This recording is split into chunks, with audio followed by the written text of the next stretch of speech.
ಸುಮಾರು ನಮ್ಮ ಕಾಂಗ್ರೆಸ್ ಪಕ್ಷ ಮನಮೋಹನ್ ಸಿಂಗ್ ಸರ್ಕಾರ ಇದ್ದಾಗ ಆ ಸಂದರ್ಭದಲ್ಲಿ ಈ ಒಂದು ಮಹಾತ್ಮ ಗಾಂಧಿ ರಾಷ್ಟ್ರೀಯ ಗ್ರಾಮೀಣ ಉದ್ಯೋಗ ಖಾತ್ರಿ ಯೋಜನೆಯನ್ನ ನಮ್ಮ ಕಾಂಗ್ರೆಸ್ ಪಕ್ಷ ಅದನ್ನ ಕಾಯ್ದೆಯನ್ನ ಸ್ಥಾಪನೆ ಮಾಡಿತು.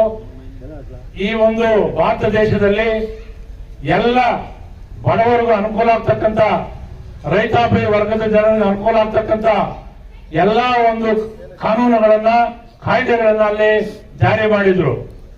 ಇವತ್ತು ಏನು ಬಿಜೆಪಿ ಸರ್ಕಾರ ಇವತ್ತು ಬಂದು ಏನಾದ್ರೂ ಮಾಡಿ ಈ ಒಂದು ಉದ್ಯೋಗ ಖಾತ್ರಿ ಯೋಜನೆಯನ್ನ ಮೊಟಕುಗೊಳಿಸಬೇಕು, ಈ ಒಂದು ಉದ್ಯೋಗ ಖಾತ್ರಿ ಯೋಜನೆಯನ್ನ ಗಾಂಧಿ ಹೆಸರಿದೆ ಇದಿರಬಾರದು ಅಂತಕ್ಕಂಥ ಒಂದು ದೃಷ್ಟಿಯನ್ನು ಇಟ್ಕೊಂಡು ಇವತ್ತು ಅವರು ವಿಬಿ ಗ್ರಾಮ್ಜಿ ಯೋಜನೆಯನ್ನ ಇವಾಗ ಸ್ಥಾಪನೆ ಮಾಡಲಿಕ್ಕೆ ಅವರು ಹೊರಟಿದ್ದಾರೆ. ಇವತ್ತು ಅದರಲ್ಲಿ ಅನೇಕ ಕಾಯ್ದೆಯಲ್ಲಿ ಅನೇಕ ಬದಲಾವಣೆಗಳನ್ನು ತರ್ತಾ ಇದ್ದಾರೆ. ಇವತ್ತು ಈ ಗ್ರಾಮೀಣ ಭಾಗದ ಬಡವರ ಹೊಟ್ಟೆ ಮೇಲೆ ಅವರು ಹೊಡಿತಾ ಇದ್ದಾರೆ. ಇವತ್ತು ಉದ್ಯೋಗ ಖಾತ್ರಿ ಯೋಜನೆಯಲ್ಲಿ ಇವತ್ತು ಅನೇಕ ಅನುಕೂಲಗಳು ಗ್ರಾಮಗಳಲ್ಲಿ ಆಗ್ತಾ ಇತ್ತು, ತಮಗೆಲ್ಲ ಗೊತ್ತಿರ್ತಕ್ಕಂಥ ವಿಚಾರ. ಇವತ್ತು ಏನು ಗ್ರಾಮಗಳಲ್ಲಿ ಆ ಉದ್ಯೋಗ ಖಾತ್ರಿ ಅಡಿಯಲ್ಲಿ ಚರಂಡಿ ಕೆಲಸಗಳನ್ನು ಮಾಡ್ತಾ ಇದ್ದೀವಿ, ಅದೇ ರೀತಿ ಸಿಮೆಂಟ್ ರಸ್ತೆಗಳನ್ನು ಮಾಡ್ತಾ ಇದ್ದೀವಿ, ಅದೇ ರೀತಿ ಗ್ರಾಮಗಳಲ್ಲಿ ಬೇರೆ ಬೇರೆ ರೀತಿಯಾದ ಅಭಿವೃದ್ಧಿ ಕೆಲಸಗಳನ್ನ ಮಾಡ್ತಾ ಇದ್ದೀವಿ. ರೈತರಿಗೆ ಅನುಕೂಲ ಆಗ್ತಕ್ಕಂಥ ಅನೇಕ ಕೆಲಸಗಳು ಇವತ್ತು ರೈತರ ಹೊಲಗದ್ದೆಗಳಿಗೆ ಹೋಗಬೇಕಾದ್ರೆ ಇವತ್ತು ನಾವು ಆ ರಸ್ತೆಗಳನ್ನು ಮಾಡಬೇಕಾದ್ರೆ ಉದ್ಯೋಗ ಖಾತ್ರಿಯಲ್ಲಿ ರಸ್ತೆಗಳನ್ನು ಮಾಡ್ತಾ ಇದ್ದೀವಿ. ಅದೇ ರೀತಿ ಇವತ್ತು ರೈತರಿಗೆ ಅನುಕೂಲ ಆಗ್ತಕ್ಕಂಥ ಮಾವಿನ ಗಿಡಗಳನ್ನು ಕೊಡ್ತಾ ಇದ್ರು. ರೈತರ ಜಮೀನುಗಳಿಗೆ ಬದುಗಳನ್ನು ಹಾಕಿಸ್ಕೊಳ್ಳೋದಕ್ಕೆ ಆ ಒಂದು ಉದ್ಯೋಗ ಖಾತ್ರಿಯಲ್ಲಿ ಹಣವನ್ನು ಕೊಡ್ತಾ ಇದ್ರು. ಅದೇ ರೀತಿ ಗ್ರಾಮಗಳಲ್ಲಿ ನಮ್ಮ ರೈತರು ಕುರಿ ಶೆಡ್ ಕಟ್ಟಲಿಕ್ಕೆ ಆ ಒಂದು ಶೆಡ್ ಅನ್ನ ಸಹ ಕೊಡ್ತಾ ಇದ್ರು. ಅದೇ ರೀತಿ ಇವತ್ತು ಈ ಒಂದು ಗ್ರಾಮಗಳಲ್ಲಿ ಕೆರೆಯಲ್ಲಿ ರೈತರಿಗೆ ಅನುಕೂಲ ಆಗ್ತಕ್ಕಂಥ ಮತ್ತು ಅಂತರ್ಜಲ ಮಟ್ಟವನ್ನು ವೃದ್ಧಿ ಮಾಡತಕ್ಕಂಥ ಬಹಳ ಒಂದು ಮಹತ್ತರವಾದ ಯೋಜನೆಯನ್ನ ಉದ್ಯೋಗ ಖಾತ್ರಿಯನ್ನು ಮಾಡ್ತಾ ಇದ್ವು. ಇವತ್ತು ಮೊದಲನೇದಾಗಿ ಕೆರೆಗೆ ನೀರು ಬರಬೇಕಂದ್ರೆ ಯಾವತ್ತೂ ನಮ್ಮ ಪೂರ್ವಿಕರು ಆವಾಗ ಪಾಳ್ಯಗಾರ ಮಾಡಿರ್ತಕ್ಕಂಥ ಕೆರೆಗಳನ್ನ ಇವತ್ತು ಉದ್ಯೋಗ ಖಾತ್ರಿ ಯೋಜನೆಯಲ್ಲಿ ಅನೇಕ ರಾಜಕಾಲುವೆಗಳನ್ನ, ಪೋಷಕ ಕಾಲುವೆಗಳನ್ನ ಏನು ಅಡ್ಡ ಇರ್ತಕ್ಕಂಥ ಆ ಮುಳ್ಳು ಮತ್ತು ಮರ ಗಿಡಗಳನ್ನ ಒಡೆದು ಇಡೀ ಆ ಒಂದು ಕೆರೆಗೆ ನೀರು ಹೋಗ್ತಕ್ಕಂಥ ನೀರಿಗೆ ರಿವಿಟ್ಮೆಂಟ್ ಅನ್ನ ಕಟ್ಟಿ ಎಲ್ಲೂ ಸಹ ನೀರು ಸ್ಟಾಕ್ ಆಗದೆ ಕೆರೆಯನ್ನ ಸೇರ್ತಕ್ಕಂಥ ಒಂದು ಕೆಲಸವನ್ನ ಉದ್ಯೋಗ ಖಾತ್ರಿ ಯೋಜನೆಯನ್ನ ಮಾಡ್ತಾ ಇದ್ವಿ. ಅದೇ ರೀತಿ ಅಂತರ್ಜಲ ಮಟ್ಟ ವೃದ್ಧಿ ಆಗ್ತಕ್ಕಂಥ ರೀತಿಯಲ್ಲಿ ಆ ಕೆರೆಯಲ್ಲಿ ಹೂಳೆತ್ತಕ್ಕಂಥ ಕಾರ್ಯಕ್ರಮವನ್ನು ಮಾಡ್ತಾ ಇದ್ದೀವಿ. ಅದೇ ರೀತಿ ಅನೇಕ ಕಡೆ ಉದ್ಯೋಗ ಖಾತ್ರಿ ಯೋಜನೆಯಲ್ಲಿ ಚೆಕ್ ಡ್ಯಾಮ್ಗಳನ್ನ ಕಟ್ತಾ ಇದ್ದೀವಿ ಉದ್ಯೋಗ ಖಾತ್ರಿಯಿಂದ. ಅದೇ ರೀತಿ ಆ ಒಂದು ಕೆರೆಯಲ್ಲಿ ಗೋಕುಂಟೆಗಳನ್ನ ನಿರ್ಮಾಣ ಮಾಡ್ತಾ ಇದ್ದೀವಿ. ಇದೆಲ್ಲ ಮಾಡ್ತಾ ಇರ್ತಕ್ಕಂಥ ಉದ್ದೇಶ ಇವತ್ತು ಅಂತರ್ಜಲ ಮಟ್ಟ ವೃದ್ಧಿ ಆಗ್ತಾ ಇತ್ತು ಉದ್ಯೋಗ ಖಾತ್ರಿಯಿಂದ. ಅಷ್ಟೊಂದು ನಮ್ಮ ಗ್ರಾಮ ಪಂಚಾಯಿತಿ ಮತ್ತು ಗ್ರಾಮಗಳಿಗೆ ಅನುಕೂಲ ಆಗ್ತಾ ಇತ್ತು.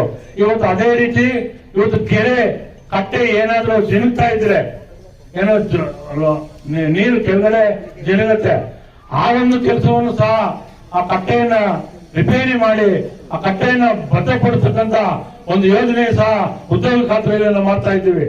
ಆಮೇಲೆ ತೂಬು ರಿಪೇರಿ, ಆಮೇಲೆ ಏರಿ ರಿಪೇರಿ, ಈ ತರ ಸಮಗ್ರ ಒಂದು ಕೆರೆಯ ಅಭಿವೃದ್ಧಿಯನ್ನ ಉದ್ಯೋಗ ಖಾತ್ರಿಯಲ್ಲಿ ಮಾಡ್ತಾ ಇದ್ದೀವಿ. ಅದೇ ರೀತಿ ನಾವು ನಮ್ಮ ಗ್ರಾಮ ಪಂಚಾಯತಿಯಲ್ಲಿ ಶೆಟ್ಟಹಳ್ಳಿ, ದೊಡ್ಡಕರ್ಬಾಗ್ಲದಲ್ಲಿ, ಚರಂಕೋಟ ಉದ್ಯೋಗ ಖಾತ್ರಿ ಯೋಜನೆಯಲ್ಲಿ ಅಂಗನವಾಡಿ ಕೇಂದ್ರಗಳನ್ನು ಸಹ ಕಟ್ಟಿಸಿಕೊಟ್ಟಿದ್ದಾರೆ.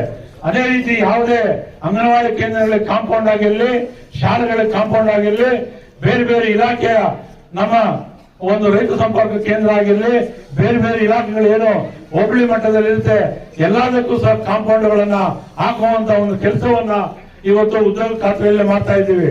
ಅದೇ ರೀತಿ ಇವತ್ತು ರೈತರಿಗೆ ಅನುಕೂಲ ಆಗ್ತಕ್ಕಂಥ ಹೊಲ ಗದ್ದೆಗಳಲ್ಲಿ ಅವ್ರು ಏನೇ ಒಂದು ಮಾವಿನ ಗಿಡ ಆಗಲಿ, ಬೇರೆ ಬೇರೆ ಗಿಡಗಳು ಹಾಕೋಬೇಕಾದ್ರೂ ಸಹ ಹಾರ್ಟಿಕಲ್ಚರ್ ಮುಖಾಂತರ ಉದ್ಯೋಗ ಖಾತ್ರಿ ಯೋಜನೆಯಲ್ಲಿ ಅವರಿಗೆ ಅನುಕೂಲಗಳನ್ನು ಮಾಡಿ ಆ ಒಂದು ರೈತರಿಗೆ ಹೆಚ್ಚಿನ ಒಂದು ಅನುಕೂಲಗಳನ್ನ ಉದ್ಯೋಗ ಖಾತ್ರಿಯಿಂದ ಮಾಡ್ತಾ ಇದ್ದೀವಿ. ಇದು ಕಾಂಗ್ರೆಸ್ ಪಕ್ಷ, ನಮ್ಮ ಕಾಂಗ್ರೆಸ್ ಪಕ್ಷ ಮಾಡಿರ್ತಕ್ಕಂಥ ಉದ್ಯೋಗ ಖಾತ್ರಿ ಯೋಜನೆಯನ್ನ ನೋಡಿ. ಇವತ್ತು 2 ವರ್ಷದಿಂದ ಕೇಂದ್ರ ಸರ್ಕಾರ ಸಪ್ಲೈ ಬಿಲ್ ಕೊಟ್ಟಿಲ್ಲ. ಕೊಟ್ಟಿದ್ದೀನಪ್ಪ ಹರೀಶ್? 2 ವರ್ಷದಿಂದ ಉದ್ಯೋಗ ಖಾತ್ರಿಗೆ ಸಪ್ಲೈ ಬಿಲ್ ಕೊಟ್ಟಿಲ್ಲ. ಇವರಿಗೆ ಅದು ಕೊಡೋಕೆ ಯೋಗ್ಯತೆ ಇಲ್ಲ. ಇವತ್ತು ಗಾಂಧಿ ಹೆಸರು, ಗಾಂಧಿ ಯಾರು? ಈ ದೇಶಕ್ಕೆ ಸ್ವಾತಂತ್ರ್ಯವನ್ನು ತಂದುಕೊಟ್ಟಂತ ಮಹಾನ್ ವ್ಯಕ್ತಿ. ಅಂತ ಅವರ ಹೆಸರು ಈ ಮಹಾತ್ಮ ಗಾಂಧಿ ರಾಷ್ಟ್ರೀಯ ಗ್ರಾಮೀಣ ಉದ್ಯೋಗ ಯೋಜನೆಗೆ ಇರಬಾರದಂತ ಹೇಳಿ ಇವತ್ತು ಗಾಂಧೀಜಿಯವರನ್ನ ನಾಥೂರಾಮ್ ಗೂಡ್ಸೆ ಅವರು ಸಾಯಿಸಿದ್ರು. ಇವತ್ತು ಬಿಜೆಪಿ ಸರ್ಕಾರ ಗಾಂಧೀಜಿ ಹೆಸರನ್ನ ಇರಬಾರದು, ಅವರ ಹೆಸರನ್ನ ಕಳಿಸಬೇಕು, ಅದರ ಜಾಗದಲ್ಲಿ ವಿಪಿ ಗಾಂಧಿ ಯೋಜನೆಯನ್ನ ತರಬೇಕಂತಕ್ಕಂತ ವಿಚಾರವನ್ನ ಇವತ್ತು ಇಟ್ಕೊಂಡು ಇವತ್ತು ಇಡೀ ದೇಶದಲ್ಲಿ ಬಡಬಗ್ಗರಿಗೆ ಅನುಕೂಲ ಆಗ್ತಾ ಇರ್ತಕ್ಕಂಥ ಉದ್ಯೋಗ ಖಾತ್ರಿ ಯೋಜನೆಯನ್ನ ತೆಗಿಬೇಕು, ಬಡವರ ಹೊಟ್ಟೆ ಮೇಲೆ ಹೊಡೆಯಬೇಕು ಅಂತಕ್ಕಂಥ ಒಂದು ಬಿಜೆಪಿ ಸರ್ಕಾರ ದುರುದ್ದೇಶವನ್ನು ಇಟ್ಕೊಂಡು ಇವತ್ತು ಈ ಒಂದು ಉದ್ಯೋಗ ಖಾತ್ರಿ ಯೋಜನೆ ದಮನ ಮಾಡಲಿಕ್ಕೆ ಹೊರಟಿದೆ. ನಮ್ಮ ದೇಶದಲ್ಲಿರ್ತಕ್ಕಂಥ ಎಲ್ಲ ಕಾಂಗ್ರೆಸ್ ಪಕ್ಷದ ಕಾರ್ಯಕರ್ತರು, ಮುಖಂಡರು, ಈ ಉದ್ಯೋಗ ಖಾತ್ರಿ ಕೂಲಿ ಕಾರ್ಮಿಕರು ತಾವೇನಿದ್ದೀರಾ, ಈ ಉದ್ಯೋಗ ಖಾತ್ರಿಯಿಂದ ತಾವೇನು ಈ ಜೀವನವನ್ನು ಮಾಡ್ತಾ ಇದ್ದೀರಾ, ತಾವೆಲ್ಲ ಎದ್ದೇಳಬೇಕು. ಈ ಉದ್ಯೋಗ ಖಾತ್ರಿ ಮತ್ತೆ ಕಂಟಿನ್ಯೂ ಅದೇ ಹೆಸರಲ್ಲಿ ಕಂಟಿನ್ಯೂ ಆಗಬೇಕು. ಮೊದಲು ಏನಿತ್ತು ಕಾಯ್ದೆಗಳು ಅದೇ ಕಂಟಿನ್ಯೂ ಆಗಬೇಕು ಅಂತಕ್ಕಂಥ ತಾವೆಲ್ಲ ಇಡೀ ದೇಶದಲ್ಲಿ ಜನ ಆಂದೋಲನ ಮಾಡಬೇಕು. ಕೇಂದ್ರ ಸರ್ಕಾರಕ್ಕೆ ಬುದ್ಧಿ ಕಲಿಸಬೇಕು. ಇವತ್ತು ಪರಿಶಿಷ್ಟ ಜಾತಿ, ಪರಿಶಿಷ್ಟ ಪಂಗಡ, ಹಿಂದುಳಿದ ವರ್ಗ, ಅಲ್ಪಸಂಖ್ಯಾತರು, ದೀನ ದಲಿತರು, ಬಡವರು, ಕೂಲಿ ಕಾರ್ಮಿಕರು ಇವತ್ತು ಎಷ್ಟೋ ಜನ ಈ ಒಂದು ಉದ್ಯೋಗ ಖಾತ್ರಿ ಯೋಜನೆಯಿಂದ ಇವತ್ತು ನಾವು ಆ ಜೀವನವನ್ನು ನಡೆಸ್ತಾ ಇದ್ದೇವೆ. ಅಂತ ಒಂದು ಸಂದರ್ಭದಲ್ಲಿ ಕೇಂದ್ರ ಸರ್ಕಾರ ಇವತ್ತು ಕಾಂಗ್ರೆಸ್ ಪಕ್ಷ ಯಾವುದೇ ಒಂದು ಯೋಜನೆ ಮಾಡಿ ಅದರ ದಮನ ಮಾಡಲಿಕ್ಕೆ ಇವತ್ತು ಹೊರಡ್ತಾ ಇದೆ. ತಾವೆಲ್ಲ ಎಚ್ಚೆತ್ತುಕೊಳ್ಬೇಕು.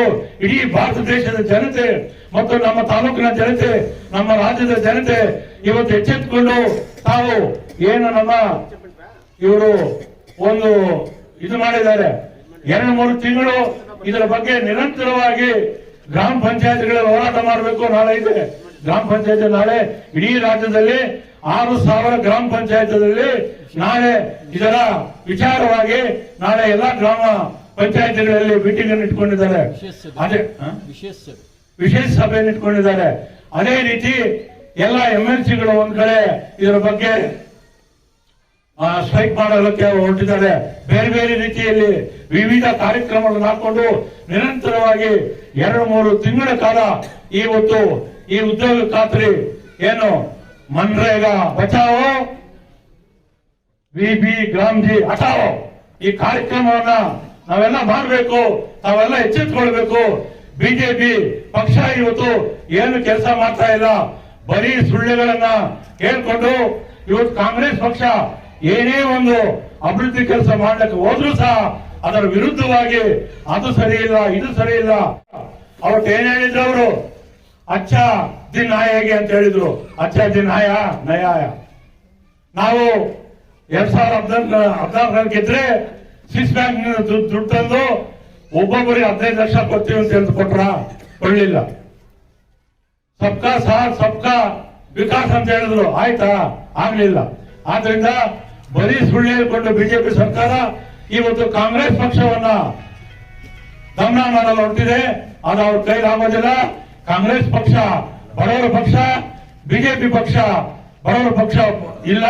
ಇವತ್ತು ಕಾಂಗ್ರೆಸ್ ಪಕ್ಷ ಮುಂದೆ ನಮ್ಮ ಸಚಿವರು ಹೇಳ್ತಾರೆ, ಕಾಂಗ್ರೆಸ್ ಪಕ್ಷ ಏನೇನು ಮಾಡಿದೆ, ಇವತ್ತು 5 ಗ್ಯಾರಂಟಿಗಳನ್ನ ಕೊಟ್ಟು ಇವತ್ತು ದೀನ ದಲಿತರು, ಬಡವರು ಇವತ್ತು ಹೊಟ್ಟೆ ತುಂಬಾ ಊಟವನ್ನು ಮಾಡ್ತಾ ಇದ್ದಾರೆ.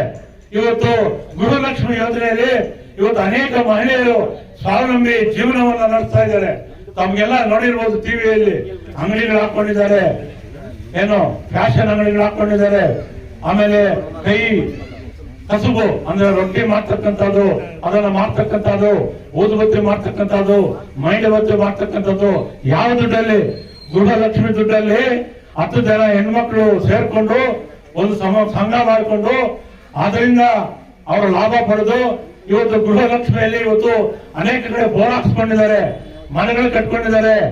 ಆಮೇಲೆ ಇವತ್ತು ಆ ಬಡ ಮಕ್ಕಳ ಮನೆಯಲ್ಲಿ ಓದೋದಕ್ಕೆ ಇವತ್ತು ದುಡ್ಡಿರೋದಿಲ್ಲ. ಆ ಹೆಣ್ಮಕ್ಳು ಯಾಕಂದ್ರೆ ಗಂಡಸು ಕೊಡೋದಿಲ್ಲ. ಶಾಸಕ ಪಾಪ ಇಷ್ಟು ಗೃಹಲಕ್ಷ್ಮಿ ಉತ್ಸವ ಅಂటాರು. ಆದ್ರಿಂದ ನಮ್ಮ ಹೆಂಗಸರು ಪಾಪ ಆ ದುಡ್ಡಿನಲ್ಲಿ ಮಕ್ಕಳಿಗೆ ಬಟ್ಟೆ ಪುಸ್ತಕ ಅವ್ರಿಗೆ ಏನ್ ಬೇಕು ಅದನ್ನೆಲ್ಲ ಕೊಟ್ಟು ಇವತ್ತು ಗೃಹಲಕ್ಷ್ಮಿ ಯೋಜನೆಯಲ್ಲಿ ಇವತ್ತು ಬಹಳ ಅನುಕೂಲ ಆಗ್ತಕ್ಕಂಥ ಕೆಲಸಗಳನ್ನ ಇವತ್ತು ಮಾಡ್ತಾ ಇರ್ತಕ್ಕಂಥ ನಮ್ಗೆಲ್ಲ ಗೊತ್ತಿರ್ತಕ್ಕಂಥ ವಿಚಾರ. ಇವತ್ತು ಬಸ್ನಲ್ಲಿ ಫ್ರೀ ಪಾಸ್ ಇವತ್ತು ಅನೇಕ ಹೆಣ್ಮಕ್ಳು ಇವತ್ತು ಏನು ಮನೆಯಲ್ಲಿ ಇರ್ಬೇಕಾಗಿತ್ತು, ಇವತ್ತು ದೇವಸ್ಥಾನಗಳಿಗೆ ಬೇರೆ ಬೇರೆ ಒಂದು ಕ್ಷೇತ್ರಗಳಿಗೆ ಹೋಗಿ ಇವತ್ತು ಅವರು ಒಂದು ಸ್ವಾವಲಂಬಿಯಾಗಿ ಬದುಕಲು ಮತ್ತು ಅವರ ಕಾಲ ಮೇಲೆ ಅವ್ರು ನಿಂತ್ಕೊಂಡು ಜೀವನವನ್ನು ಸಾಗಿಸತಕ್ಕಂತ ಒಂದು ಧೈರ್ಯವನ್ನು ತಂದುಕೊಟ್ಟಂತಕ್ಕದ್ದು ಈ ಒಂದು 5 ಗ್ಯಾರಂಟಿಗಳು. ಇವತ್ತು ಅನೇಕ ಯೋಜನೆಗಳನ್ನ ಇವತ್ತು ಸರ್ಕಾರ ಕೊಡ್ತಾ ಇದೆ.